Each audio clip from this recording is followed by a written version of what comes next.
नमस्कार. मी भाऊ तोरसेकर. तुम्ही बघत आहात प्रतिपक्ष. मित्रांनो, काल परवाच 3 वेगवेगळ्या राज्यामध्ये विधानसभेच्या पोटनिवडणुका झाल्या. बंगाल 2, गुजरात 2 आणि पंजाबमध्ये एका विधानसभेच्या रिकाम्या जागेसाठी मतदान झालं. मला वाटते आणखीनही कुठे झालं असेल, पण माझ्या दृष्टीने ह्या ज्या निवडणुका आहेत त्यांना स्थानिक राजकारणाच्या दृष्टीने फारसं महत्व नाहीये. याचं कारण गुजरात असो, पंजाब असो किंवा बंगाल असो, या तीनही राज्यामध्ये जी सरकार आहेत त्याच्यावर नवे निवडून आलेले आमदार फार मोठा प्रभाव पाडू शकणार नाही. बंगालमध्ये ममता दिदींचं पूर्ण बहुमताचं सरकार आहे, तसंच गुजरातमध्ये सुद्धा प्रचंड बहुमताचं भाजपचं सरकार आहे. पंजाबमध्ये सुद्धा एकाच जागेसाठी पोटनिवडणूक होती आणि त्या पोटनिवडणुकीमध्ये आम आदमीचं पार्टीचं जे सरकार आहे, भगवंत सिंग मान सरकार, ते गडगडण्याची बिलकुल शक्यता नव्हती. अर्थात ती जागा सुद्धा आम आदमी पार्टीने जिंकलेली आहे आणि त्यामुळे या पोटनिवडणुका हा फार मोठा चर्चेचा विषय झाला नाही. त्याचं कारण असं आहे की त्यामुळे कुठल्याही सत्ता समीकरणामध्ये फार मोठा फरक पडणार नव्हता. साहजिकच त्यावर फारशी चर्चा झाली नाही.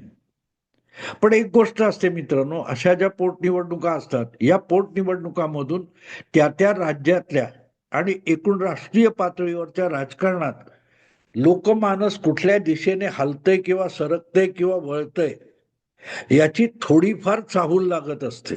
उदाहरणार्थ, आम आदमी पार्टी ही गुजरातमध्ये, दिल्लीमध्ये लागोपाठ 10 वर्ष प्रचंड बहुमताने सत्तेत होती.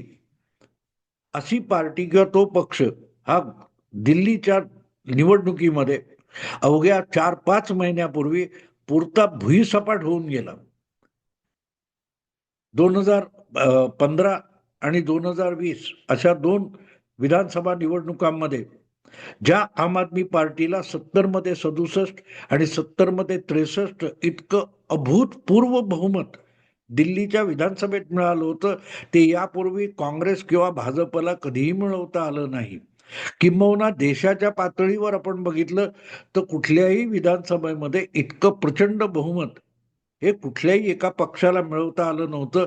पण अगदी नवखा पक्ष, ज्या पक्षाचं वय आज आपण 12-13 वर्ष 14 वर्ष धरू शकतो, अशा पक्षाला मिळालेलं हे प्रचंड यश होतं. त्याचं सोनं करणं केजरीवालच्या हाती होतं. पण केजरीवाल हा कधीही काय तो राजकीय नेता नव्हता, कार्यकर्ता नव्हता आणि अशा वेळेला त्याने एक लोकभावनेचा फायदा उठवत जे काय राजकारण केलं ते करताना दूरगामी फायद्याचा विचार केला नाही आणि म्हणून बघता बघता जो पक्ष एक दिल्लीची सत्ता मिळवून पुढे पंजाबमध्ये सरकार बनवू शकला, त्याने दिल्ली सकट पंजाबमध्ये किती लोकांचा भ्रमनिरास करून टाकलाय, त्याची साक्ष कदाचित या निवडणुकीतून मिळेल अशी अपेक्षा होती. आम आदमी पार्टीचं दिल्लीत अगदी पानिपत झालेलं असलं तरी पंजाबमध्ये जी राजकीय विस्कटलेपण आहे त्याचा फायदा आम आदमी पक्षाला मिळाला. ती जागा जी त्यांनी परत एकदा जिंकली आणि त्यामागे केजरीवाल यांचं स्वतःचं एक गणित होतं. नाही म्हटलं तर जवळजवळ 117 आमदारांच्या विधानसभेमध्ये जवळपास 80-90 आमदार ज्या पक्षाचे आहेत त्याला किती जागा जातात, किती जागा 2-4 जागा गेल्या आल्या यांनी फार फरक पडणार नव्हता. पण केजरीवाल यांचा जीव मात्र त्या पोटनिवडणुकीमध्ये लुधियाना पश्चिमच्या निवडणुकीमध्ये अडकलेला होता. याचं कारण असं आहे की दिल्लीची सत्ता गमावल्यानंतर आणि स्वतःच्या विधानसभा क्षेत्रामध्ये सुद्धा दारुण पराभव झाल्यानंतर केजरीवाल सध्या इतका अस्वस्थ आहे की कुठलं तरी सत्तापद, कुठलं तरी घटनात्मक पद आपल्याला मिळावं यासाठी त्याने आटापिटा चालवलेला होता. त्यांनीच जवळजवळ 7-8 लोकांना राज्यसभा सदस्य केलं. आज तोच केजरीवाल एक राज्यसभा सदस्य आपल्याला मिळावं म्हणून किती लोंबकळत उभा राहिलेला आहे हे समजून घेण्यासारखं आहे. पंजाबमध्ये मला वाटते 5 लोकांना त्यांनी राज्यसभेवर पाठवलं आणि दिल्लीतून 3 लोकांना राज्यसभेवर पाठवलं. आता त्यापैकी कोणीही केजरीवालसाठी आपली जागा रिकामी करायला तयार नाही. केजरीवालने खूप प्रयत्न केला. तो राघव छड्डा आहे किंवा आणखीन कोण गुप्ता वगैरे म्हणून आहेत, हे तसे स्वतःच्या कर्तृत्वावर राज्यसभा सदस्य झालेले नाहीत. केजरीवालच्या पक्षाकडे या जागा आयत्या मिळालेल्या होत्या, म्हणूनच केजरीवालनी त्या विकल्या एक प्रकारे. ते मध्यंतरी नीलम गोऱ्हेंचं तुम्ही ऐकलं की 2 मर्सिडीज गाड्या दिल्या की राज्यसभा किंवा सत्तापद मिळतं वगैरे. केजरीवालने पण या जागा विकल्या. तुम्हाला आठवत असेल तर देवेगौडांचा पक्ष अशा प्रकारे राज्यसभेच्या जागा विकतो, हा आरोप उघडपणे झालेला आहे. आज देशातून परागंदा होऊन लंडनच्या रस्त्यावर फिरणारा विजय मल्ल्या हा असाच पैसे मोजून देवेगौडांच्या पक्षातर्फे राज्यसभेवर निवडून आला होता कर्नाटकातून. तर अर्थात केजरीवालने सुद्धा या जागा सगळ्या राज्यसभेच्या धडाधड विकून टाकलेल्या होत्या आणि त्यामुळे विकलेल्या जागा तुम्ही त्याग म्हणून परत मागाल तर त्या दिल्या जाणार नाहीत आणि त्यामुळे केजरीवालला भले राज्यसभेत जायचं आहे, पण त्याच्यासाठी कोणीही जागा सोडायला तयार नव्हता. त्यामुळे मग लुधियाना ही जी पोटनिवडणूक होती, तिथे आपल्याच एका राज्यसभा सदस्याला उभं करायचं आणि त्याला आमदार म्हणून निवडून आणल्यानंतर त्याला मंत्री करायचं आणि बदल्यात त्याचा राज्यसभेचा राजीनामा घेऊन त्या जागेवर पुढल्या 3 वर्षासाठी आपण राज्यसभेत जायचं, हा केजरीवालचा मोठा प्लॅन आहे. आणि त्यासाठी केजरीवाल दिल्ली हरल्यानंतर जवळजवळ 4 महिने पंजाबमध्ये ठाण मांडून बसलेला होता. दिल्ली हरल्यानंतर विपश्यना करायला होशियारपूर या पंजाबच्या त्या केंद्रामध्ये केजरीवाल गेलेला होता. तो परत आला नाही. मला वाटतं मुलीचं लग्न होतं, तेवढ्या एका सोहळ्यासाठी 2-4 दिवस दिल्लीला आला केजरीवाल. परत जो पंजाबला गेला तो मागे फिरला नाही. आज केजरीवालने जी मेहनत केली म्हणा, न केली म्हणा, पण त्यांनी किंवा त्याच्या पक्षाने लुधियाना पश्चिमची विधानसभा निवडणूक जिंकले. याचा अर्थ सरळ आहे की त्याच्या पक्षाचा राज्यसभा सदस्य जो लुधियाना वेस्टचा उमेदवार होता संजीव अरोरा, तो जिंकलाय आणि त्यामुळे संजीव अरोरा आता मंत्री होईल आमदार झाल्यामुळे आणि राज्यसभा सदस्याचा राजीनामा देईल. त्यानंतर केजरीवालचा राज्यसभा सदस्य होण्याचा मार्ग मोकळा होईल. हे सगळं तिकडे झालं, पण केजरीवालच्या पक्षाचा, आम आदमी पक्षाचा आणखीन एक मोठा विजय गुजरातमध्ये झालेला आहे. गुजरातमध्ये काँग्रेस आमदाराच्या मृत्यूमुळे रिकामी झालेली जागा, त्यासाठी पोटनिवडणूक होती आणि त्यामुळे भाजप आणि काँग्रेस यांच्या आमदारांच्या जागा ज्या होत्या त्या परत पोटनिवडणुकीत भाजपने आपली जागा राखली, पण काँग्रेसच्या जागेवर मात्र आम आदमी पार्टीचा उमेदवार निवडून आलाय. पंजाबमध्ये काँग्रेसला पुन्हा एकदा जीवदान मिळेल अशी अपेक्षा होती, पण ते लुधियानामध्ये फसलेली आहे. त्यामुळे आम आदमी पार्टीला 2 आमदार निवडून आणता आले, एक पंजाब आणि एक गुजरात. यामध्ये महत्वाची बाब अशी की पंजाबमध्ये काँग्रेसचं पुनरुज्जीवन होईल ही जी अपेक्षा बाळगली जात होती ती पूर्णपणे फोल ठरली आहे. दुसरीकडे गुजरातमध्ये काँग्रेसची असलेली जी जागा होती ती आम आदमी पार्टी घेऊन गेली. त्यामुळे गुजरातमध्ये परत एकदा राहुल गांधींच्या भाषेत त्यांनी वरातीचा घोडा रेसमध्ये आणला. काही महिन्यांपूर्वी गुजरातच्या काँग्रेस पदाधिकारी आणि कार्यकर्ते यांच्यासमोर भाषण करताना राहुल गांधी म्हणाले होते की काँग्रेसचा एक प्रॉब्लेम असा आहे की काँग्रेस रेसमध्ये वरातीचा घोडा पाठवते आणि वरातीमध्ये रेसचा घोडा पाठवते. आता त्यांची व्याख्या परत बदललेली आहे. काल परवा मध्य प्रदेशात बोलताना त्यांनी सांगितलं की काँग्रेसमध्ये 3ऱ्या प्रकारचा पण घोडा आहे, तो घोडा लंगडा आहे. म्हणजे जो चालू पण शकत नाही त्याला सुद्धा काँग्रेस दौडवते वगैरे वगैरे. तो एकूण राहुल गांधींचा खोडेपणा यथेच्छ चालू आहे.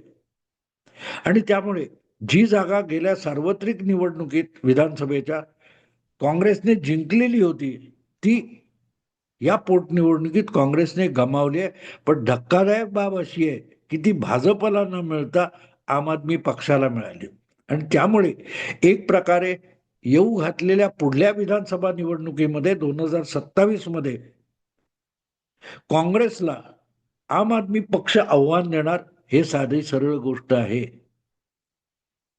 आणि मग एकत्रित विचार केला की एक गोष्ट लक्षात येते की गेल्या लोकसभा निवडणुकीपूर्वी मोदींना सत्ता भ्रष्ट करण्यासाठी आणि भाजपला तातडीने रोखण्यासाठी काँग्रेसने जो इंडी गठबंधनाचा प्रयोग केला, तो काँग्रेसला जितका 99 जागा जिंकण्यासाठी लाभदायक ठरला होता, तितकाच तो एकूण राष्ट्रीय राजकारणामध्ये काँग्रेसचं पुनरुज्जीवन करायला हानिकारक ठरलेलं आहे. आणि त्याचं कारण साफ आहे. त्याचं कारण साफ आहे की काँग्रेसला तितक्या समर्थपणे जसं इंदिरा गांधी नेतृत्व देऊ शकत होत्या, नेहरू देऊ शकत होते, ती क्षमता राहुल गांधींमध्ये नाहीये. आणि म्हणून या भाजप विरोधातल्या एकजुटच्या राजकारणामध्ये मधल्यामध्ये काँग्रेसचा बळी जातोय. आणि त्या बळी जाण्यासाठी सगळ्यात मोठं कोण कारण असेल तर तो राहुल गांधी. जोपर्यंत राहुल गांधी हाच भाजप विरोधी राजकारणाचा प्रमुख नेता असेल, तोपर्यंत काँग्रेसचं पुनरुज्जीवन होणं शक्य नाही. याचं भान हळूहळू सगळ्या विरोधी पक्षांना होतंय. आणि त्यामुळेच या विधानसभा निवडणुकीच्या पोटनिवडणुकांच्या निकालानंतर एक गोष्ट साफ होईल, ती म्हणजे 2019च्या निवडणुका येईपर्यंत भाजप विरोधी राजकारणामध्ये एक तिसरा गट पुढे येईल. भाजप आणि काँग्रेस या दोघांना सोडून उर्वरित पक्षांनी एक तिसरी आघाडी बनवायची आणि त्या दृष्टीने जमवाजमव सुरू होईल. त्याला चालना देणारे हे आत्ताच्या विधानसभा निवडणुकीचे निकाल आहेत, असं माझं प्रामाणिक मत आहे. अर्थात गेल्या विधानसभा निवडणुका असोत किंवा त्यानंतरच्या विधानसभा निवडणुकी, लोकसभा निवडणुका असोत, त्यामध्ये ममता दिदीने बंगालमध्ये कधीही काँग्रेस बरोबर हात मिळवला नाही. दिल्लीत विधानसभेला वेगळे लढले तरी लोकसभेला केजरीवाल बरोबर होते. पंजाब किंवा गुजरातमध्ये केजरीवाल वेगळे लढले होते. इतर अनेक राज्यामध्ये काँग्रेस आणि इतर पक्ष फटकून वागले. आणि म्हणूनच राहुल गांधी यांच्या नेतृत्वाकडून भाजपचा पराभव अशक्य असेल तर काँग्रेसला वगळून उरलेल्या पक्षांनी, प्रादेशिक किंवा राष्ट्रीय पक्षांनी भाजपला शह देण्यासाठी एक वेगळी आघाडी करावी, या दृष्टीने हालचाली सुरू होऊ शकतात. आणि त्याला चालना देणाऱ्या या विधानसभा निवडणुका पोटनिवडणुका आहेत. कारण लवकरच बिहारची एक सार्वत्रिक विधानसभा निवडणूक पुन्हा होणार आहे यावर्षी अखेरीस नोव्हेंबर-ऑक्टोबरमध्ये. त्यामध्ये काँग्रेसला किती जागा द्यायच्या याविषयी लालू प्रसाद यादव यांच्या राष्ट्रीय जनता दल पक्षामध्ये एक नाराजी आहे. गेल्या वेळेला काँग्रेसला जवळजवळ 70 जागा दिलेल्या होत्या विधानसभेच्या 5 वर्षापूर्वी, आणि त्या काँग्रेस लढवू शकली नाही. त्याचा फायदा भाजप आणि नितीश कुमारला मिळाला. आता सुद्धा काँग्रेसला जास्त जागा हव्यात, पण त्या दिल्या तर त्याचा फायदा भाजपला मिळतो. त्यामुळे काँग्रेसला जास्त जागा द्यायला राष्ट्रीय जनता दल तयार नाहीये. किंबहुना राहुल गांधी यांच्यामुळे काँग्रेसला भवितव्य नसेल तर त्यांच्या मागे लागून आपल्याही पक्षाला किती नुकसान सोसायला लागणार आहे याची चिंता लालू प्रसाद आणि त्यांच्या मुलांना आहे. जी गोष्ट बिहारमध्ये लालूंच्या पक्षाची आहे, तीच उत्तर प्रदेशमध्ये अखिलेश यादवच्या समाजवादी पक्षाची आहे. कारण हळूहळू करत मुस्लिम आणि दलित मतांवर काँग्रेस आपला अधिकार गाजवायला लागली तर आपल्याला गाशा गुंडाळावा लागेल हे अखिलेश यादवला कळतं. जे अखिलेशला कळतं तेच केजरीवालला कळतं, तेच ममता दिदीला कळतं. म्हणून ममता दिदी कधीही गठबंधनाच्या राजकारणात अडकली नाही. निकालानंतर गठबंधन मान्य आहे, पण निकालपूर्व गठबंधन ममता दिदी मान्य करत नाहीत. आणि त्यामुळेच त्यांनी बंगालमध्ये कुठच्याही बिगर भाजपा पक्षाला सोबत घ्यायला साफ नकार दिला. जी गोष्ट लालू किंवा अखिलेशना जमली नाही, केजरीवालला जमली नाही. पण नजीकच्या काळात आपण बघितलं तर असं दिसतंय की हळूहळू करत हे सगळे नेते राहुल गांधींपासून आपली सुटका करून घेण्यासाठी प्रयत्नशील होतील. आणि त्याचं सगळ्यात मोठं कारण असं असेल की लोकसभा निवडणुकीच्या निकालानंतर भाजप हळूहळू करत आपलं गमावलेली मतं परत मिळवत जी घोडदौड करत सुटला आहे, त्या भाजपला रोखायचं असेल तर सगळ्यात पहिल्यांदा राहुल गांधींना विरोधी राजकारणापासून रोखलं पाहिजे. हाच या उपनिवडणुकीचा, पोटनिवडणुकीचा खरा अर्थ आहे. राहुल गांधींच्यामुळे विरोधी राजकारणाला, भाजप विरोधी राजकारणाला भवितव्य उरत नाही, या निष्कर्षाप्रत सगळ्याच विरोधी पक्षांना यावं लागेल. आणि एकदा ते आले तर मग काँग्रेस वगळून, कारण राहुल गांधी विरोधी पक्षांची आघाडी धड चालवू शकत नाहीत आणि दुसरीकडे काँग्रेस पण धड चालवू शकत नाहीत. आत्ता जर तुम्ही बघाल तर पहलगाम आणि ऑपरेशन सिंदूर नंतर ज्या प्रकारे मोदी सरकारने देशाचा विश्वास मिळवलेला आहे आणि विरोधी पक्षांना सोबत घेऊन जाण्याची चतुराई दाखवली आहे, त्यानंतर राहुल गांधींनी स्वपक्षातल्या अतिशय चांगल्या अशा 4 नेत्यांना मोदींना साथ दिली म्हणून दुखवायला सुरुवात केलेली आहे. शशी थरूर, आनंद शर्मा, मनीष तिवारी, सलमान खुर्शीद या नेत्यांना देशाचं प्रतिनिधित्व करणाऱ्या शिष्टमंडळात डेलिगेशनमध्ये गेल्याबद्दल राहुल गांधींनी ज्या प्रकारे बदनाम करण्याचा प्रयत्न केलाय, पक्षातून त्यांना अलग थलग पाडण्याचा प्रयत्न केलाय, त्यानंतर ते नेते नाराज झालेले आहेत. पण त्याच्याबरोबरच काँग्रेसमधल्या अनेक नेत्यांना विचलित करून टाकलेलं आहे. आता काँग्रेसमधलेच लोकांमध्ये जर राहुल गांधींविषयी इतका अविश्वास असेल तर मग काँग्रेसच्या नेतृत्वाखाली एकत्र येऊ बघणाऱ्या बिगर भाजपा पक्षांच्या राजकारणात राहुल गांधींचं नेतृत्व कसं चालेल याचा विचार करा. मग मी काय म्हणतोय लक्षात येईल. आणि म्हणून आत्ता ज्या मोजक्या 5-6 पोटनिवडणुका विधानसभेसाठी झाल्या, त्याचे निकाल एक सूचित करतायत की हरियाणा, महाराष्ट्र, झारखंड, दिल्ली या विधानसभा निकालानंतर काँग्रेसची हवा राहुल गांधींमुळे कशी गेली आहे. वेळोवेळी बेताल बेछूट विधानं करण्यातून राहुल गांधी भाजप विरोधी राजकारणात नको त्या गोष्टी करतात आणि त्याचा फायदा भाजपला मिळतो. हे लक्षात आलेले अनेक नेते हळूहळू करत काँग्रेसपासून आपला पल्ला झाडायला लागलेत. आणि म्हणून बहुमत हुकलेले मोदी सुद्धा दुबळं सरकार नाही तर सगळ्यात ताकदवान सरकार चालवत आहेत. त्याचं श्रेय सुद्धा राहुल गांधींना आहे. मोदी सरकार लंगडं नाही तर अधिक स्ट्रॉंग झालंय आणि त्याचं सगळ्यात मोठं श्रेय हे राहुल गांधींना आहे. कारण राहुल गांधींच्या खुळचटपणामागे उभं राहणं हे दिवसेदिवस सगळ्या विरोधी पक्षांना अशक्य होत चाललंय. आणि त्याचा परिणाम म्हणून सगळ्या पक्षांना हळूहळू करत राहुल गांधीपासून दूर जाणं, काँग्रेसपासून दूर जाणं भाग आहे. आणि मग जेव्हा या दिशेने प्रयास सुरू होतो तेव्हा 5 वर्षात पैकी 1 वर्ष संपले. आगामी 4 वर्षात राहुल गांधींपासून विरोधी राजकारणाची मुक्ती कशी करायची, सुटका कशी करायची, या दृष्टीने सगळ्या पक्षांना विचार करावा लागेल. आणि त्यामुळे काँग्रेसच्या राजकारणात काय होईल माहित नाही, पण अनेक काँग्रेसचे नेते हळूहळू करत बाकीच्या बिगर भाजपा पक्षांना विश्वासात घेऊन एक वेगळी क्रांती करू शकतात, वेगळं एक राजकारण सुरू करू शकतात. आणि ते करण्यासाठी साधी सरळ गोष्ट अशी आहे की राहुल गांधींना खड्यासारखं बाजूला करून बिगर भाजप, बिगर काँग्रेस सरकार पक्षांची एक आघाडी निर्माण करणं, काँग्रेस भाजपला एक उत्तम पर्याय आवश्यक आहे. पण तो काँग्रेसच्या नेतृत्वाखाली म्हणजे सक्तीने राहुल गांधींच्या नेतृत्वाखाली असेल तर मग त्या आघाडीला भविष्य उरत नाही. म्हणून राहुल गांधींना बाजूला करून काँग्रेस शिवाय बिगर भाजप आघाडी उभी करणं या दृष्टीने हालचाली सुरू होतील अशी माझी अपेक्षा आहे. आणि त्याला खरी प्रेरणा किंवा चालना मला असं वाटतं की ह्या ताज्या विधानसभा पोटनिवडणुकीच्या निकालातून मिळालेली आहे.